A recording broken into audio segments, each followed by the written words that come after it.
Матвей Волкаў стаў новым рэкардсменам Беларусі ў скачках шостам.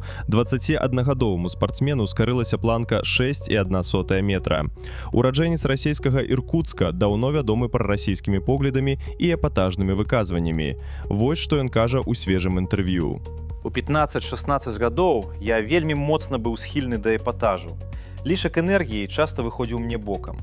Я сам па сабе дастаткова супярэчлівы чалавек. І прызнаецца. Я столькі разоў падал, столькі разоў мяне ўсяляк прыніжалі у сацыяльных сетках і паўсюль. Пра свае амбіцыі ён выказваецца без сціпласці. Я цалкам магу замахнуцца на статус найлепшага ў свеце. Алімпійскі медаль у параўнанні з гэтым проста цьмянее. Ёсць больш глобальныя рэчы.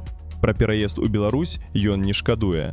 За гады, праведзеныя ў Мінску, я сфармаваўся як асоба. Калі б я жыў у Расіі, то вёў бы чыста спартыўны лад жыцця. Беларусы мяне шмат чаму навучылі. Волкаў кажа, што ўсталяваць рэкорд яму дапамагла кніга Мікалая Азоліна 1952 года «Скачок шостам», а яе аўтара ён ставіць вышэй за Сергея Бубку, бо бубка – гэта проста бубка. Мы каштоўныя досведам, які можам перадаць наступным пакаленням. Ведамі, а не цацкамі на шыі, хай нават алімпійскімі. А таксама дапамагла яго дзяўчына, сінхраністка Хандошка. Васіліна навучыла проста любіць тое, чым займаюся. Быць прафесіяналам сваёй справы.